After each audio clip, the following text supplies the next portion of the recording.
Hi friends, welcome to my channel. ನಿನ್ನ ಜೊತೆ ನನ್ನ ಕತೆ ನಾಳೆಯ ಸಂಚಿಕೆಯಲ್ಲಿ ಏನಾಗುತ್ತೆ ನೋಡೋಣ. ಹಾಗೆ ಫ್ರೆಂಡ್ಸ್, ಪ್ಲೀಸ್ ನನ್ನ ಚಾನಲ್ನ ಸಬ್ಸ್ಕ್ರೈಬ್ ಮಾಡಿ. ವಿಡಿಯೋ ಇಷ್ಟ ಆದಲ್ಲಿ ಲೈಕ್ ಮಾಡೋದನ್ನ ಮರಿಬೇಡಿ. ಸಂಚಿಕೆಯ ಶುರುವಿನಲ್ಲಿ ಭೂಮಿ ಅಜಿತ್ಗೆ ಫೋನ್ ಮಾಡಬೇಕು ಅಂತ ನೆಟ್ವರ್ಕ್ ಇರೋ ಕಡೆ ಎಲ್ಲ ಒದ್ದಾಡ್ಕೊಂಡು ನಂತರ ಅಜಿತ್ಗೆ ಕಾಲ್ ಮಾಡ್ತಾಳೆ. ಈ ಕಡೆ ಫೋನ್ ರಿಂಗ್ ಆದ ತಕ್ಷಣ ಅರೆ ಸಾಹೇಬ್ರು ಫೋನ್ ರಿಂಗ್ ಆಗ್ತಿದೆ ಅಂತ ತುಂಬಾನೇ ಖುಷಿಯಿಂದ ಫೋನ್ನ ಕಿವಿ ಇಟ್ಕೊಂಡಾಗ ಇನ್ನೊಂದ್ ಕಡೆ ಅಜಿತ್ ಫೋನ್ನ ರಿಸೀವ್ ಮಾಡ್ತಾನೆ. ಆದ್ರೆ ಅಜಿತ್ ವಾಯ್ಸ್ ಮಾತ್ರ ಕೇಳಿಸ್ತಿರತ್ತೆ. ಅಜಿತ್ನ ಫೋನ್ ರಿಸೀವ್ ಮಾಡೋದು ತೋರಿಸೋದಿಲ್ಲ. ಈ ಕಡೆ ಹಲೋ ಸಾಹೇಬ್ರೆ, ಏನ್ ಸಾಹೇಬ್ರೆ ನಿನ್ನೆ ಹೋದವರು ಒಂದ್ ಫೋನ್ ಸಹ ಮಾಡಿಲ್ಲ ನೀವು ಅಂತ ಭೂಮಿ ಕೇಳಿದಾಗ ನಚ್ಚಿ ನೀವೆಲ್ರು ಹಳ್ಳಿಗೆ ಹೋಗಿದ್ದೀರಾ ಅಂತ ಹೇಳಿದ್ರು. ಹೌದಾ ಅಂತ ಅಜಿತ್ ಕೇಳಿದಾಗ ಹೌದು ಸಾಹೇಬ್ರೆ, ನಾವ್ ಇಲ್ಲಿಗೆ ಬಂದಿದೀವಿ, ನೀವು ಇದ್ದಿದ್ರು ಕೂಡ ತುಂಬಾ ಚೆನ್ನಾಗಿರ್ತಿತ್ತು ಸಾಹೇಬ್ರೆ ಅಂತ ಭೂಮಿ ಹೇಳಿದಾಗ ಅದನ್ನ ಕೇಳಿಸ್ಕೊಂಡು ಪರವಾಗಿಲ್ಲ ಭೂಮಿ ಅಂತ ಅಜಿತ್ ಹೇಳ್ತಾನೆ. ಹೌದು ಸಾಹೇಬ್ರೆ, ನೀವ್ ಯಾಕೆ ಒಂದ್ ಫೋನ್ ಮಾಡಿಲ್ಲ, ನಿಮ್ ಫೋನಿಗೋಸ್ಕರ ನಾನು ಕಾಯ್ತಿದ್ದೆ ಗೊತ್ತಾ ಅಂತ ಹೇಳಿದಾಗ ಇವತ್ತೆಲ್ಲ ನಾಳೆ ನಾನು ನೀನು ಬೇರೆ ಆಗೋರ್ ಭೂಮಿ, ಹಾಗಿರುವಾಗ ನನ್ನ ಕಾಲಿಗೋಸ್ಕರ ನೀನ್ ಯಾಕೆ ಕಾಯ್ಬೇಕು ಅಂತ ಅಜಿತ್ ಕೇಳ್ತಾನೆ. ಅದನ್ನ ಕೇಳಿಸ್ಕೊಂಡು ಭೂಮಿಗೆ ತುಂಬಾನೇ ಬೇಸರ ಆಗುತ್ತೆ. ಆಗ ಹೌದಲ್ವಾ ಸಾಹೇಬ್ರೆ, ನನಗಿದು ಗೊತ್ತಾಗ್ಲೇ ಇಲ್ಲ ನೋಡಿ, ಹೋಗ್ಲಿ ಬಿಡಿ ಸಾಹೇಬ್ರೆ, ನೀವ್ ಹೇಗಿದ್ದೀರಾ, ಆರಾಮಾಗಿದ್ದೀರಾ ಅಂತ ಭೂಮಿ ಕೇಳಿದಾಗ ಅದನ್ನ ಕೇಳಿಸ್ಕೊಂಡು ಇನ್ ಮುಂದೆ ನನ್ನ ಜೀವನನ ನಾನೇ ನೋಡ್ಕೋಬೇಕು, ಇಷ್ಟ ದಿನ ನನಗೇನ್ ಬೇಕೋ ಏನ್ ಬೇಡ ಅಂತ ಎಲ್ಲ ನೀನೇ ನೋಡ್ತಿದ್ದೆ, ಈಗ ನೀನು ನನ್ನಿಂದ ದೂರ ಆದ್ಮೇಲೆ ಎಲ್ಲದನ್ನು ನಾನೇ ನೋಡ್ಕೋಬೇಕಲ್ವಾ, ಕಷ್ಟ ಆದ್ರೂ ಎಲ್ಲನೂ ನನಗೇನ್ ಬೇಕೋ ಅದೇ ತರನೇ ಮಾಡ್ಕೊಂತ ಇದ್ದೀನಿ ಅಂತ ಅಜಿತ್ ಹೇಳಿದಾಗ ಅದನ್ನ ಕೇಳಿಸ್ಕೊಂಡು ಭೂಮಿ ಸರಿ ಸಾಹೇಬ್ರೆ, ನೀವು ಆದಷ್ಟು ಬೇಗ ಬನ್ನಿ, ವಾಪಸ್ ಬಂದ್ಬಿಡಿ ಸಾಹೇಬ್ರೆ ಅಂತ ಭೂಮಿ ಹೇಳಿದಾಗ ನಾನು ಬಂದ ತಕ್ಷಣ ನನ್ನಿಂದ ದೂರ ಆಗ್ಬೇಕು ಅಂತ ಡಿಸೈಡ್ ಮಾಡಿಬಿಟ್ಟಿದ್ಯಾ ಭೂಮಿ, ಅದಕ್ಕೆ ಆದಷ್ಟು ಬೇಗ ಬನ್ನಿ ಅಂತ ಕರಿತಾ ಇದೆಯಾ ಅಂತ ಅಜಿತ್ ಕೇಳಿದಾಗ ಸಾಹೇಬ್ರೆ ಯಾಕೆ ಯಾವಾಗ್ಲೂ ಇದನ್ನೇ ಹೇಳ್ತೀರಾ, ನೀವಿಲ್ಲಿದ್ರೆ ಸಂಗೀತ ಅತ್ತೆ ಮತ್ತೆ ರಾಮ್ ಮಾವಂಗೆಲ್ಲ ತುಂಬಾನೇ ಖುಷಿ ಆಗುತ್ತೆ, ಅವ್ರು ನಿಮ್ಮನ್ನ ತುಂಬಾನೇ ಮಿಸ್ ಮಾಡ್ಕೊಂತಾ ಇದ್ದಾರೆ, ಅದಕ್ಕೋಸ್ಕರ ಬನ್ನಿ ಅಂದೆ ಅಷ್ಟೇ ಸಾಹೇಬ್ರೆ ಅಂತ ಭೂಮಿ ಹೇಳಿದಾಗ ಅದನ್ನ ಕೇಳಿಸ್ಕೊಂಡು ಸರಿ ಭೂಮಿ, ಆದಷ್ಟು ಬೇಗ ನಾನು ಬರ್ತೀನಿ, ಸರಿ ನನ್ ಡ್ಯೂಟಿ ಟೈಮ್ ಆಯ್ತು ಇರ್ತೀನಿ ಅಂತ ಹೇಳ್ಬಿಟ್ಟು ಅಜಿತ್ ಫೋನ್ನ ಕಟ್ ಮಾಡಿದಾಗ ಈ ಕಡೆ ಭೂಮಿ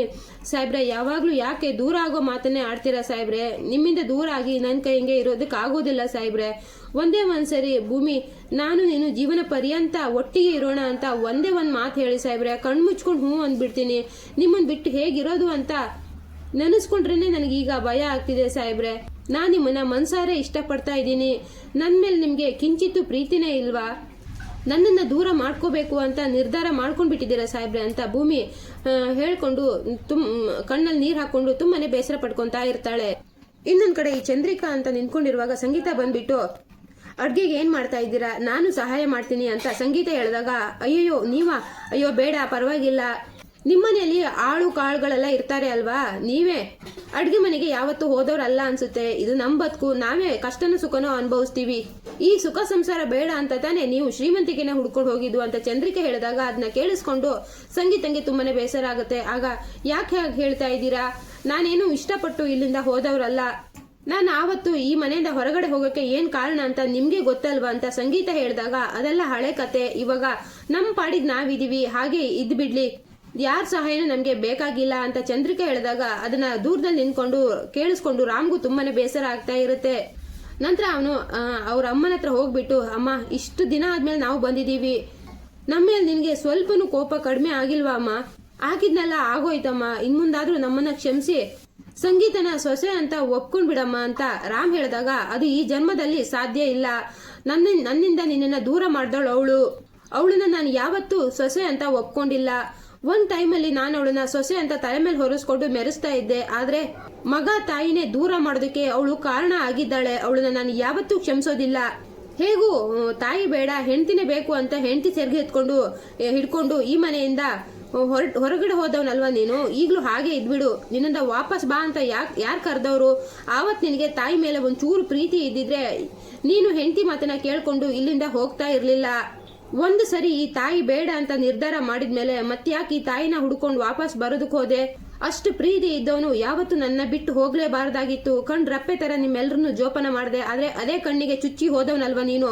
ಹೆಂಡತಿ ಮಾತನ್ನ ಕೇಳಿಸ್ಕೊಂಡು ಅವಳನ್ನ ನಾನು ಯಾವತ್ತೂ ಕ್ಷಮಿಸೋದಿಲ್ಲ, ಅವಳಿಗಷ್ಟು ದೊಡ್ಡ ಮನ್ಸಿದ್ದಿದ್ರೆ ಆವತ್ತೇನೋ ಒಂದು ಮಾತಾಡಿದಕ್ಕೆ ಈ ಮನೆ ಬಿಟ್ಟು ಹೋಗೋ ನಿರ್ಧಾರ ಅವಳು ತಗೊಂತಾ ಇರ್ಲಿಲ್ಲ ಅಂತ ಅಜ್ಜಿ ಹೇಳಿದಾಗ ಅದನ್ನ ಕೇಳಿಸ್ಕೊಂಡು ಸಂಗೀತ ಅಲ್ಲಿಗೆ ಬಂದ್ಬಿಟ್ಟು ಅತ್ತೆ ದಯವಿಟ್ಟು ನನ್ನ ಕ್ಷಮಿಸ್ಬಿಡಿ ಅತ್ತೆ, ಹೌದು ನನ್ನಿಂದನೇ ತಪ್ಪಾಗಿದ್ದು, ನಾನು ಅವತ್ತು ನಿಮ್ಮನ್ನ ಬಿಟ್ಟು ಹೋಗ್ಬಾರ್ದಾಗಿತ್ತು ಅಂತ ಸಂಗೀತ ಏನೋ ಹೇಳಕ್ ಬರ್ತಾರೆ. ಬೇಡಮ್ಮ ತಾಯಿ, ಈಗ ಮತ್ತೆ ನೀನೇನೋ ದೊಡ್ಡಸ್ತಿಗೆ ಮಾತಾಡಕ್ ಹೋಗಿ ನಿನ್ ಗಂಡನ್ ಮುಂದೆ ಒಳ್ಳೆವಳಂತ ತೋರಿಸ್ಕೊಳ್ಳೋ ಅವಶ್ಯಕತೆ ಏನಿಲ್ಲ, ಹೇಗೂ ನನ್ನನ್ನ ಕೆಟ್ಟವಳು ಮಾಡಿದ್ಯಾ ಅಲ್ವಾ, ಕೆಟ್ಟವಳಾಗಿ ಇರ್ತೀನಿ ಬಿಡು ಅಂತ ಅಜ್ಜಿ ಹೇಳ್ತಾರೆ.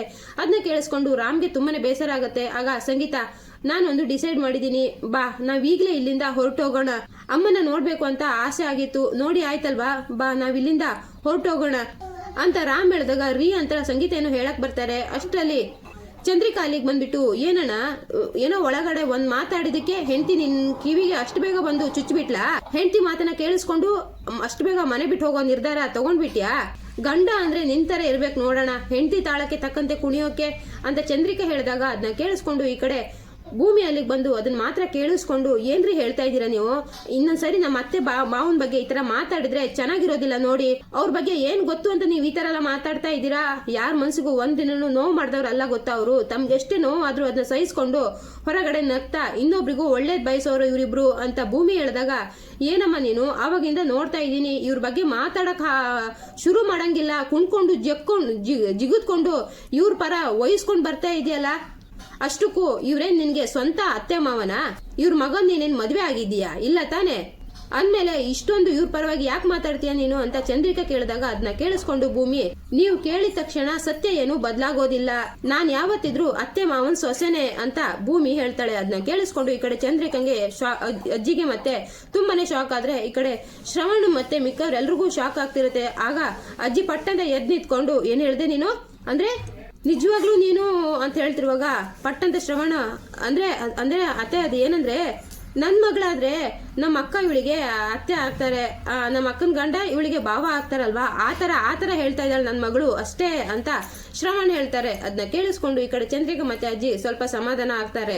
ಆಗ ಭೂಮಿ, ಹೌದು ಇವರು ನಮ್ಮ ಅತ್ತೆ, ಇವರು ನಮ್ಮ ಮಾವ, ಇವರು ನನ್ನ ಆಡ್ಸಿ ಬೆಳೆಸಿದ್ದಾರೆ, ಇವರು ನಾನು ಯಾವತ್ತೂ ಬಿಟ್ಕೊಡೋದಿಲ್ಲ, ಇವ್ರ ಬಗ್ಗೆ ಬೇರೆ ಯಾರೇ ಏನೇ ತಪ್ಪಾಗಿ ಮಾತಾಡಿದ್ರು ನನ್ಗೆ ಅದು ಇಷ್ಟ ಆಗೋದಿಲ್ಲ, ಅದ್ ಯಾರೇ ಆಗಿದ್ರು ಪರವಾಗಿಲ್ಲ, ನಾನು ಅವ್ರನ್ನ ಎದುರು ಹಾಕೊಂತೀನಿ ಅಂತ ಭೂಮಿ ಹೇಳಿದಾಗ ಅದನ್ನ ಕೇಳಿಸ್ಕೊಂಡು ಈ ಕಡೆ ಅಜ್ಜಿ, ಪರವಾಗಿಲ್ಲ ಕಣೋ, ನಿನ್ ಮಗಳನ್ನ ಚೆನ್ನಾಗೆ ಬೆಳೆಸಿದೀಯಾ, ತಾನ್ ಪ್ರೀತಿಸಿದವರಿಗೆ ಒಂಚೂರು ನೋವಾದ್ರೂ ಹಾರ್ಕೊಂಡ್ ಬರ್ತಾಳೆ, ಅದೇ ಕೆಲವು ಇದಾರೆ ಹೆತ್ತು ತಾಯಿಗೆ ಅವಮಾನ ಆಗ್ತಾ ಇದ್ರು ಅದನ್ನ ಸಹಿಸ್ಕೊಂಡು ಮನೆ ಬಿಟ್ಟು ಹೋಗೋ ನಿರ್ಧಾರ ಮಾಡ್ತಾರೆ. ಅಂತ ಮಕ್ಳಕ್ಕಿಂತ ನೀನ್ ಹೆತ್ತಿದೆಯಲ್ಲ, ಇಂಥ ಮಗಳನ್ನ ಒಬ್ಳನ್ನ ಹೆತ್ತು ಬಿಟ್ರೆ ಸಾಕು ಕಣೋ, ಜೀವನ ಸಾರ್ಥಕ ಆಗ್ಬಿಡುತ್ತೆ ಅಂತ ಭೂಮಿನ ನೋಡ್ಕೊಂಡು ಹೆಮ್ಮೆಯಿಂದ ಅಜ್ಜಿ ಹೇಳ್ತಾರೆ. ಆಗ ಭೂಮಿ ಮುಂದೆ ಬಂದ್ಬಿಟ್ಟು, ಅಜ್ಜಿ ನೋಡು ದೃಷ್ಟಿ ಸರಿಯಾಗಿದ್ರೆ ಎಲ್ಲನೂ ಸರಿಯಾಗಿರುತ್ತೆ ಅಜ್ಜಿ, ಒಂದ್ ಸರಿ ಎಲ್ರು ನಮ್ಮವರು ಅಂತ ಅನ್ಕೊಂಡು ಪ್ರೀತಿ ಕೊಟ್ಟು ನೋಡಿ, ಆಗ ನಿಮ್ಗೆ ಪ್ರೀತಿನೇ ವಾಪಸ್ ಬರುತ್ತೆ. ಈ ಕೋಪ ತಾಪ ಅನ್ನೋದು ಕ್ಷಣ ಮಾತ್ರಕ್ಕೆ ನಮಗ್ ಬಂದು ಹೋಗುತ್ತೆ ಅಜ್ಜಿ, ಆದ್ರೆ ಪ್ರೀತಿ ಅನ್ನೋದು ಮನ್ಸಲ್ಲಿ ಯಾವಾಗ್ಲೂ ಶಾಶ್ವತವಾಗಿರುತ್ತೆ. ನಾವ್ ಯಾರಿಗ್ ಪ್ರೀತಿ ಕೊಡ್ತೀವೋ ಅವರಿಂದ ನಮ್ಗೆ ಪ್ರೀತಿ ಮಾತ್ರ ವಾಪಸ್ ಸಿಗುತ್ತೆ ಅಂತ ಭೂಮಿ ಹೇಳಿದಾಗ ಅದನ್ನ ಕೇಳಿಸ್ಕೊಂಡು ಏನೋ ಒಂದ್ ಮಾತು ಹೊಗಳಿ ಹೇಳ್ದೆ ಅಂತ ತಲೆ ಮೇಲೆ ಹತ್ಕೊಳಕ್ ಬರ್ತಾಳೆ ಈ ಹುಡುಗಿ.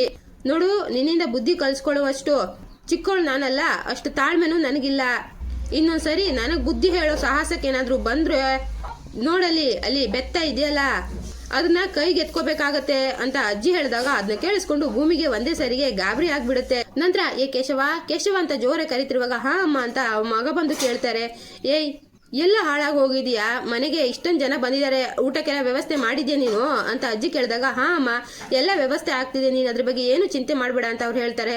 ಆಗ ಭೂಮಿ ಮುಂದೆ ಬಂದ್ಬಿಟ್ಟು, ನೋಡಿದ್ರಾ ನಿಮ್ಮ ಮನ್ಸಲ್ಲೂ ಕೂಡ ಎಲ್ರ ಬಗ್ಗೆ ಪ್ರೀತಿ ಇದೆ, ಎದ್ರಿಗೆ ಮಾತ್ರ ಕೋಪ ಇರೋರ್ ತರ ತೋರಿಸ್ಕೊಂತ ಇದ್ದೀರಾ, ನಾವೆಲ್ರು ಯಾಕೆ ಬಂದ್ರಿ ಅಂತ ಅವಾಗ ಕೇಳಿದ್ರಿ, ಈಗ ನಮ್ಮೆಲ್ರಿಗೂ ಊಟ ರೆಡಿ ಆಗಿದೆಯಾ ಅಂತ ಕೇಳ್ತಾ ಇದ್ದೀರಾ, ಇದ್ರಲ್ಲೇ ಗೊತ್ತಾಗ್ತಿದೆ ನೀವು ನಮ್ಮನ್ನ ಎಷ್ಟು ಪ್ರೀತಿಸ್ತಾ ಇದ್ದೀರಾ ಅಂತ. ಇಷ್ಟೊಂದು ಪ್ರೀತಿಸ್ತಾ ಇರೋರು ಹೊರಗಡೆ ಮಾತ್ರ ಯಾಕೆ ನಮ್ಮ ಮೇಲೆ ಕೋಪ ಇರೋ ತರ ನಡ್ಕೊಂತಾ ಇದ್ದೀರಾ ಅಂತ ಭೂಮಿ ಕೇಳಿದಾಗ ಈ ಕಡೆ ಅಜ್ಜಿ ಏನ್ ಹೇಳ್ಬೇಕು ಅಂತ ಗೊತ್ತಾಗದೆ, ಸಾಕು ನಿನ್ಗೆ ಚೆನ್ನಾಗಿ ಮಾತಾಡಕ್ ಬರುತ್ತೆ ಅಂತ ನನ್ಗೆ ಈಗಾಗಲೇ ಗೊತ್ತಾಗಿದೆ, ಅದನ್ನ ಮತ್ತೆ ತೋರ್ಸೋ ಅವಶ್ಯಕತೆ ಏನಿಲ್ಲ. ಏ ರಾಮ, ಎಲ್ರನ್ನು ಒಳಗಡೆ ಕರ್ಕೊಂಡು ಹೋಗು, ಸ್ವಲ್ಪ ವಿಶ್ರಾಂತಿ ತಗೊಳ್ಳಿ ಎಲ್ರು ಅಂತ ಅಜ್ಜಿ ಹೇಳಿದಾಗ ಸರಿ ಅಮ್ಮ ಅಂತ ಎಲ್ರನ್ನು ಕರ್ಕೊಂಡು ಈ ಕಡೆ ಒಳಗಡೆ ಹೋಗ್ತಾರೆ. ಇದನ್ನ ನೋಡ್ಕೊಂಡು ಚಂದ್ರಿಕಂಗೆ ತುಂಬಾನೇ ಕೋಪ ಬರ್ತಾ ಇರುತ್ತೆ. ಇನ್ನೊಂದ್ ಕಡೆ ಭೂಮಿನ ನೋಡ್ಕೊಂಡು ಅಜ್ಜಿಗೆ ತುಂಬಾನೇ ಖುಷಿ ಆಗ್ತಿರುತ್ತೆ. ಮಕ್ಕಳು ಅಂದ್ರೆ ಹೀಗಿರ್ಬೇಕು, ಎಷ್ಟು ಒಳ್ಳೆಯವಳ ಆ ಹುಡುಗಿ, ಮನ್ಸಲ್ಲಿ ಒಂದ್ ಸ್ವಲ್ಪನೂ ಕಲ್ಮಶ ಇಲ್ಲ, ಮನ್ಸಲ್ಲಿ ಏನ್ ಬರುತ್ತೋ ಅದೇ ನಾಲ್ಗೆಯಲ್ಲಿ ಹೊರಗಡೆ ಬರುತ್ತೆ, ಶುದ್ಧವಾಗಿ ಮನಸ್ಸಿದೆ ಆ ಹುಡುಗಿಗೆ ಅಂತ ಭೂಮಿ ನೋಡ್ಕೊಂಡು ಹೇಳ್ತಾರೆ ಅಜ್ಜಿ. ಇಲ್ಲಿಗೆ ಈ ಸಂಚಿಕೆ ಮುಕ್ತಾಯವಾಗುತ್ತೆ. ಈ ವಿಡಿಯೋ ನಿಮಗೆ ಇಷ್ಟ ಆದಲ್ಲಿ ಪ್ಲೀಸ್ ಒಂದು ಲೈಕ್ ಮಾಡಿ, ಚಾನಲ್ನ ಸಬ್ಸ್ಕ್ರೈಬ್ ಮಾಡಿ, ಶೇರ್ ಮಾಡಿ. ಸಿಗ್ತೀನಿ ನೆಕ್ಸ್ಟ್ ವಿಡಿಯೋದಲ್ಲಿ. ಅಲ್ಲಿ ತನಕ ಟೇಕ್ ಕೇರ್, ಬಾಯ್ ಫ್ರೆಂಡ್ಸ್.